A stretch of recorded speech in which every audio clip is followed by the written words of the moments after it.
Salam sejahtera Malaysia. Salam sejahtera sekali lagi. Apa sebenarnya punca Rafizi keluar daripada PKR? Ramai orang kata itu ini. Tapi sebenarnya punca dia jauh lebih dalam. Mari kita bongkar sama-sama. Tuan-tuan dan puan-puan, kalau sebelum ini ramai anggap Rafizi Ramli cuma berehat daripada PKR. Tapi kali ini kenyataannya memang sudah benar-benar jauh lebih keras dan sudah disahkan bahawa beliau keluar dari PKR dan bersama dengan parti bersama. Parti bersamakah? Okey. Rafizi dilaporkan menegaskan bahawa beliau tidak akan kembali kepada PKR lagi selama-lamanya. Malah beliau turut mendakwa parti itu sebenarnya sudah rosak dan prinsip keadilan asas telah dilanggar dengan teruk. Tuan-tuan dan puan-puan, ini bukan satu kenyataan biasa. Sebab yang bercakap ini bukan orang luar. Bukan orang yang tidak ada kena-mengena baru kemarin ikut PKR, tidak. Tapi sebenarnya beliau adalah veteran PKR yang sama-sama membangun PKR. Sebab yang bercakap ini bukan orang luar. Ini adalah arkitek utama kebangkitan PKR selama bertahun-tahun. Persoalannya sekarang, adakah ini adalah permulaan perpecahan paling besar dalam sejarah PKR moden? Jom kita ulas. Dalam laporan terbaru, Rafizi Ramli dilihat sangat-sangat tegas. Beliau bukan sekadar kecewa, tetapi memberi gambaran bahawa PKR sudah menyimpang daripada prinsip asal perjuangan reformasi yang selama ini dilaung-laungkan berpuluh-puluh tahun. Dan ayat paling berat sudah tentu apabila beliau mendakwa prinsip keadilan dalam parti telah dilanggar dengan teruk. Bila seorang bekas timbalan presiden bercakap sampai tahap begitu, itu menunjukkan satu luka politik dalaman yang mungkin jauh lebih serius daripada apa yang rakyat nampak di luar. Kenapa ini sangat besar untuk PKR? Tuan-tuan dan puan-puan, kita kena faham satu perkara. Rafizi Ramli ini bukan seorang ahli biasa. Bukan macam ahli biasa yang di sebelah rumah tuan-tuan dan puan-puan, jiran rumah, bukan. Tapi beliau ini nama yang cukup besar, sangat kuat dalam kalangan penyokong reformasi. Pengundi bandar, anak muda dan akar umbi tertentu dalam PKR.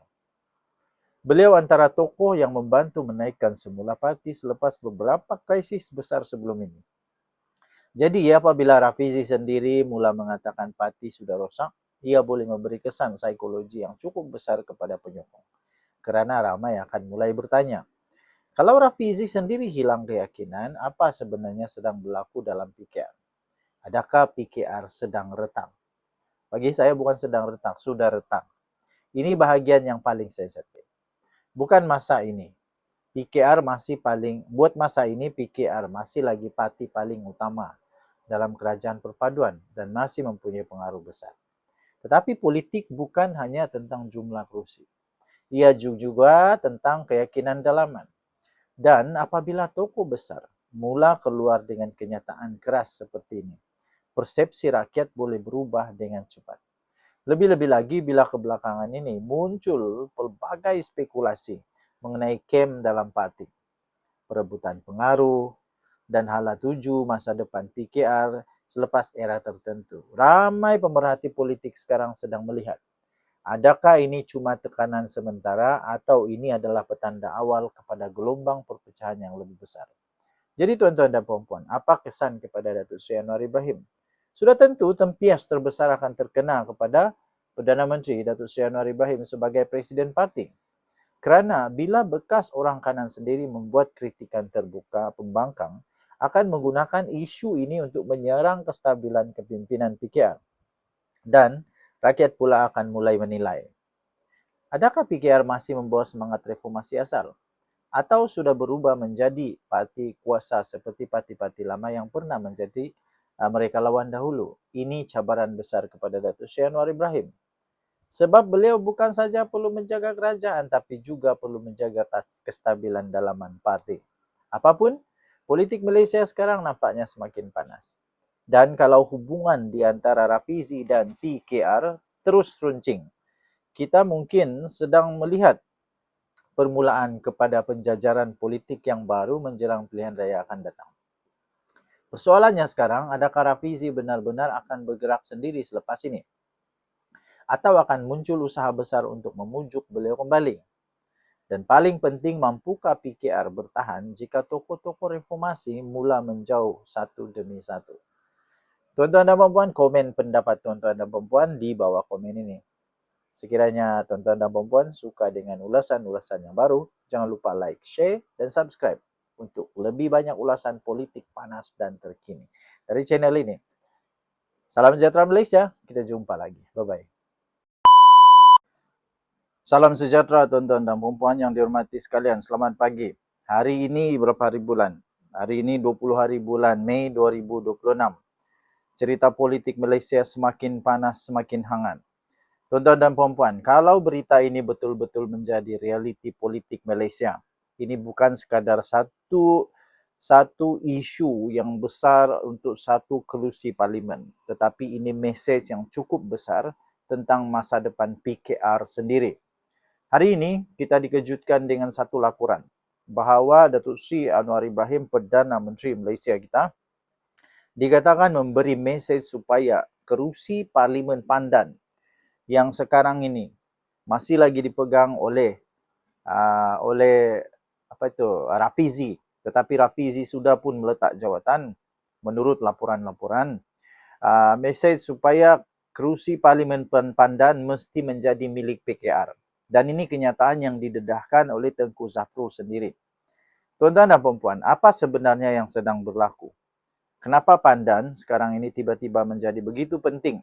Dan adakah ini petanda wujud pergolakan dalaman menjelang pilihan raya akan datang? Ini bukan satu lagi soalan, bukan satu lagi teka-teki, ini memang sudah benar-benar berlaku. Jadi jom kita ulas bersama-sama. Apa yang berlaku? Menurut laporan ini, Tengku Zafrul menyatakan bahawa Perdana Menteri Datuk Seri Anwar Ibrahim mahu untuk memastikan kerusi parlimen untuk terus kekal di bawah PKR. Kalau kita tengok secara politik, ini bukan satu kenyataan biasa. Tetapi ini satu kenyataan kerana yang sangat penting, kerana Pandan ini bukan kerusi yang kecil. Kerusi Pandan adalah antara kawasan simbolik PKR sejak lama dahulu. Dan nama paling besar yang dikaitkan dengan Pandan sudah tentu Rafizi Ramli. Jadi apabila muncul kenyataan seperti ini, ramai yang mulai bertanya, adakah PKR sedang cuba mempertahankan kubu kuat mereka? Atau adakah sesuatu yang sedang berlaku di belakang tabir? Kenapa Pandan sangat penting, tuan-tuan dan puan-puan? Dalam politik ada kerusi yang bukan sekadar kawasan pilihan raya. Ia adalah lambang kuasa, lambang pengaruh, dan ia juga melambangkan survival party. Dan Pandan adalah satu simbol besar untuk reformasi PKR dari dulu sampai sekarang. Kalau PKR hilang di Pandan, kesannya bukan sekadar kehilangan satu saja MP semata-mata. Ia boleh memberi satu persepsi yang persepsi bahawa pengaruh PKR mulai retak di kawasan bandar dan pengurus dan pengundi kelas pertengahan. Tambahan pula, sejak kebelakangan ini banyak sekali spekulasi muncul mengenai hubungan dengan beberapa pemimpin utama dalam PKR sendiri. Jadi, bila Datuk Seri Anwar Ibrahim sendiri dikatakan mahu memastikan Pandan ini tetap kekal menjadi milik PKR, itu menunjukkan kerusi ini dianggap sangat-sangat strategik. Tuan-tuan dan puan yang dihormati sekalian, persoalannya ialah apa maksud politik di sebalik kenyataan ini? Sekarang kita masuk bagian yang paling menarik. Dalam politik Malaysia, bila seseorang presiden parti mula bercakap tentang memastikan suatu kerusi kekal milik parti, biasanya ada dua kemungkinan besar. Pertama, parti sedang risau kerusi itu boleh terlepas. Kedua, sedang berlaku perebutan atau terjadinya ada rundingan dalaman. Dan ini yang sedang diperhatikan ramai pemerhati politik sekarang ini. Tuan-tuan dan puan-puan, adakah akan berlaku perubahan calon? Of course, Rafizi tidak akan ditanding lagi sebab dia sudah parti lain. Adakah akan ada tokoh baru? Atau adakah PKR sedang cuba mengawal gelombang dalaman sebelum ia menjadi lebih besar? Yang pasti, Kenyataan seperti ini jarang keluar tanpa sebab politik yang kuat. Persoalan seterusnya ialah kesan kepada politik negara kita. Kalau ini terus berkembang, ia boleh menjadi kesan yang cukup besar kepada imej kerajaan perpaduan dan PKR sendiri. Kerana rakyat sekarang sedang memerhati. Adakah PKR masih benar-benar stabil? Adakah reformasi masih kuat? Adakah parti itu sedang menuju yang fasa dikatakan persaingan dalam yang cukup serius? Dan satu lagi perkara penting yang harus kita fikir, hayati, kita perlu renungkan ialah pembangkang pasti akan menggunakan isu seperti ini untuk menyerang naratif kestabilan kerajaan. Sebab dalam politik, persepsi kadang-kadang lebih kuat daripada realiti. Sebagai penutup, tuan-tuan dan puan-puan, apapun kita tunggu perkembangan seterusnya. Tetapi, satu perkara yang jelas, bila nama Pandan mula disebut secara terbuka oleh pemimpin tertinggi, itu bermaksud ini bukan lagi isu yang biasa. Ia sudah menjadi simbol masa depan dan arah sebenar PKR. Persoalannya sekarang, adakah PKR mampu mempertahankan Pandan tanpa konflik besar yang berlaku? Sudah pasti sudah ada konflik berlaku sekarang. Atau ini permulaan besar kepada drama politik yang lebih besar selepas ini? Komen pendapat tuan-tuan dan puan-puan di bawah tempat komen. Dan sekiranya tuan-tuan mau supaya ada ulasan politik yang baru, jangan lupa like, share, dan subscribe. Kita jumpa lagi. Selamat pagi Malaysia. Bye-bye. Sebelum saya teruskan, izinkan saya untuk berkongsi manfaat sesama kita. Bagi anda yang sedang berikhtiar kerana ada sakit penyakit 3 serangkai, kencing manis, buah pinggang, darah tinggi, kolesterol, gout, apa saja penyakit termasuk penyakit saraf, penyakit lelaki, penyakit perempuan, kanser, mata, hati, apa saja. Saya ingin kongsikan produk daripada 4Life Research, Transofactor. Produk ini adalah produk saintis yang boleh meningkatkan imun badan anda sehingga 437% kekuatan imun badan. Ini boleh membantu kita untuk melawan penyakit dan boleh sembuh dengan kekuatan imun badan. 4Life ada banyak produk, okey, bukan ini satu saja. Ada banyak contoh-contoh produk dia. Contohnya ini produk nama dia Glucoach. Glucoach ini khas untuk yang kencing manis. Kemudian glutamin pun ada, kemudian untuk mata pun ada, macam-macam ada. Okey, jadi dia boleh meningkatkan imun badan anda sehingga 437% kekuatan melawan penyakit. Ianya sangat terbukti dengan laporan daripada saintis membuktikan bahawa ia ialah miracle molecule. Ini bukan produk tepi jalan. Ini produk saintis sangat-sangat berkesan. Sudah terbukti secara klinikal. Sudah dikaji. Terbaik. Dan juga telah diterima oleh doktor-doktor di seluruh dunia. Telah masuk di dalam Physician Desk Reference. Dia adalah bukan dadah. Tidak ada kesan sampingan. Kementerian Kesihatan Malaysia juga telah menerima Transofactor sebagai selamat dan boleh diambil oleh sesiapa sahaja.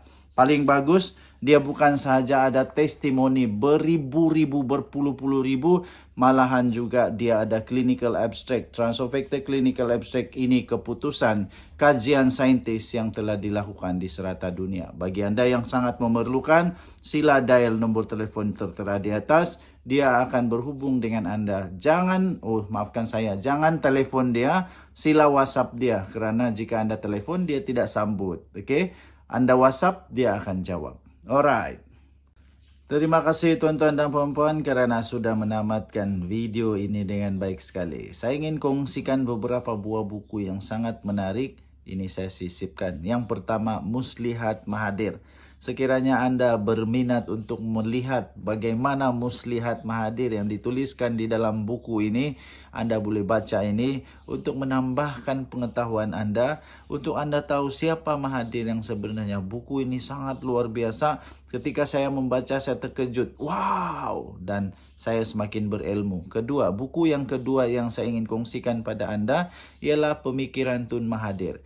Ini ditulis oleh seorang pakar yang sangat-sangat luar biasa, merungkai. Dia kasih pecah semua pemikiran Tun Mahathir.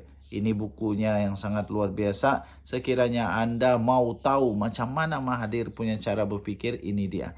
Dan yang ketiga, buku yang saya ingin kongsikan bagi Anda ialah tajuk dia Paradise Lost, Mahathir. Okey, ini dia beritahu bagaimana paradise itu surga yang diwar-warkan di Malaysia nampaknya sudah hilang menurut Mahathir. Ada buku ni, kalau anda berminat untuk beli, tekan, ada di Shopee. Okey, saya bagi link dia.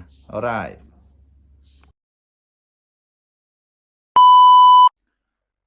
Salam sejahtera tuan-tuan dan puan yang dihormati sekalian. Sekali lagi, mufakat nasional disebut-sebut bakal muncul. Dan pasti peserta dia tiada lain tiada bukan UMNO dan PAS lagi. Tapi kali ini saya mau buat satu ulasan bagi saya secara pemerhatian berlapik-lapik. Tegas dan keras, suka atau tidak ini realiti dia. UMNO jangan lagi percaya PAS dan Hadi Awang. Ini realitinya. Tuan-tuan dan puan, kali ini saya mau terus terang. Terus terang tanpa lapik tapi tetap beradab. Dan tapi kita jangan lagi fikir nostalgia yang lalu itu lupakanlah. UMNO sepatutnya berhenti percaya kepada PAS, khususnya kepada Hadi Awang. Ini bukan sebab benci tuan-tuan dan puan. Ini bukan sebab dendam, tapi sebab rekod politik tak pernah menipu. Rekod politik tidak akan menipu tuan-tuan dan puan. Sejarah tidak memihak kepada UMNO selama ini. UMNO sudah berkali-kali percaya pada PAS. Hasilnya apa? Kerjasama jangka pendek berlaku.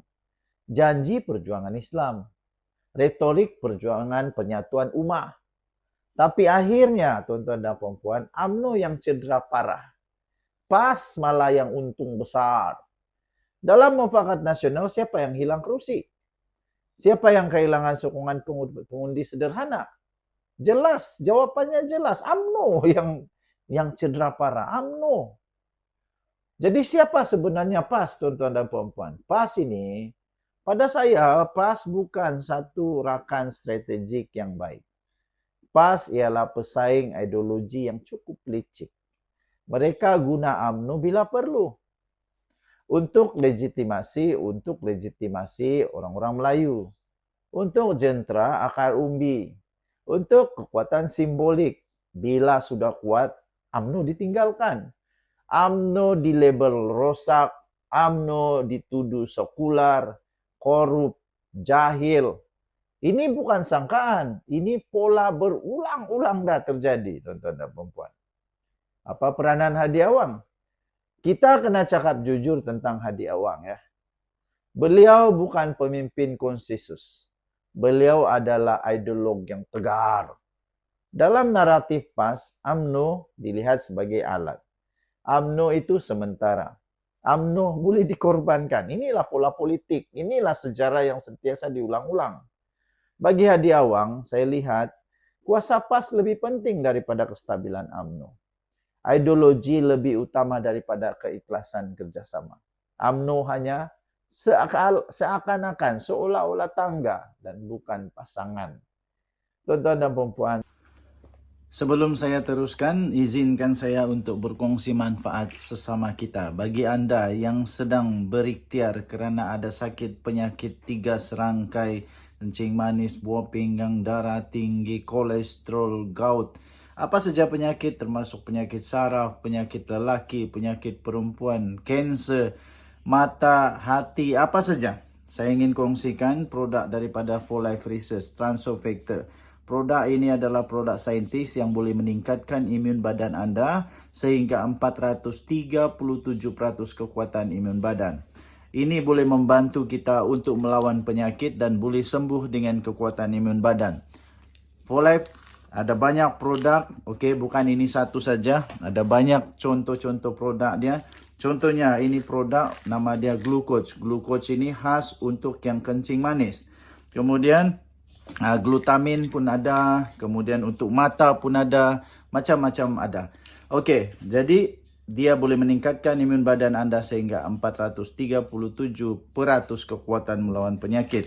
Ianya sangat terbukti dengan laporan daripada saintis membuktikan bahawa ia ialah miracle molecule. Ini bukan produk tepi jalan. Ini produk saintis sangat-sangat berkesan. Sudah terbukti secara klinikal. Sudah dikaji. Terbaik. Dan juga telah diterima oleh doktor-doktor di seluruh dunia, telah masuk di dalam Physician Desk Reference. Dia adalah bukan dadah, tidak ada kesan sampingan. Kementerian Kesihatan Malaysia juga telah menerima Transofactor sebagai selamat dan boleh diambil oleh sesiapa sahaja. Paling bagus, dia bukan sahaja ada testimoni beribu-ribu, berpuluh-puluh ribu, malahan juga dia ada clinical abstract. Transofactor clinical abstract ini keputusan kajian saintis yang telah dilakukan di serata dunia. Bagi anda yang sangat memerlukan, sila dial nombor telefon tertera di atas. Dia akan berhubung dengan anda. Jangan telefon dia, sila WhatsApp dia. Kerana jika anda telefon, dia tidak sambut. Okay? Anda WhatsApp, dia akan jawab. Alright. Realiti politik masa depan. Kalau UMNO terus bergantung kepada PAS, pengundi muda akan makin menjauh. Pengundi bandar terus menolak. Sabah dan Sarawak semakin hilang kepercayaan. UMNO kekal parti bayangan, bukan peneraju. UMNO akan jadi adik tumpang, bukan parti dominan. Sedangkan PAS tidak pernah berniat untuk menjadikan UMNO dominan semula. Sebagai penutup yang tegas, tuan-tuan dan puan-puan, ini ayat paling penting. PAS tidak perlukan UMNO yang kuat. PAS hanya perlukan UMNO yang lemah. Kalau UMNO mau bangkit atas kaki sendiri. Bina identiti sendiri. Bercakap dengan rakyat, bukan mimbar ideologi. UMNO perlu rakan yang jujur dan setara. Bukan sekutu yang hanya menunggu masa menikam dari belakang. Cukuplah jadi mangsa nostalgia dan slogan kosong selama ini. UMNO hanya akan hidup bila berhenti percaya kepada orang yang tidak pernah setia kepadanya. Tuan-tuan dan puan-puan, tinggalkan komen anda. Apa pendapat tuan-tuan dan puan-puan dengan apa yang saya katakan ini? Perlukah UMNO percaya lagi dengan PAS? Mahukah UMNO mengizinkan PAS menginjak-injak sekali lagi hati UMNO? Mahukah UMNO sekali lagi dikhianati, di label rosak, di label jahil, macam-macam label. Secular lah. Pada saya, UMNO patutlah untuk bermuhasabah diri dan jangan lagi beri peluang kepada mana-mana parti untuk sekadar menggunakan UMNO untuk survival politik saja. Tinggalkan komen anda. Denyut nadi suara rakyat bergema di channel ini. Bye-bye. Terima kasih tuan-tuan dan puan-puan kerana sudah menamatkan video ini dengan baik sekali. Saya ingin kongsikan beberapa buah buku yang sangat menarik. Ini saya sisipkan. Yang pertama, Muslihat Mahathir. Sekiranya anda berminat untuk melihat bagaimana Muslihat Mahathir yang dituliskan di dalam buku ini, anda boleh baca ini untuk menambahkan pengetahuan anda, untuk anda tahu siapa Mahathir yang sebenarnya. Buku ini sangat luar biasa. Ketika saya membaca, saya terkejut. Wow! Dan saya semakin berilmu. Buku yang kedua yang saya ingin kongsikan pada anda ialah Pemikiran Tun Mahathir. Ini ditulis oleh seorang pakar yang sangat-sangat luar biasa, merungkai. Dia kasih pecah semua pemikiran Tun Mahathir. Ini bukunya yang sangat luar biasa. Sekiranya anda mau tahu macam mana Mahathir punya cara berfikir, ini dia. Dan yang ketiga, buku yang saya ingin kongsikan bagi anda ialah tajuk dia Paradise Lost Mahathir. Okay? Ini dia beritahu bagaimana paradise itu surga yang diwar-warkan di Malaysia nampaknya sudah hilang menurut Mahathir. Ada buku ni, kalau anda berminat untuk beli, tekan, ada di Shopee. Okey, saya bagi link dia. Alright.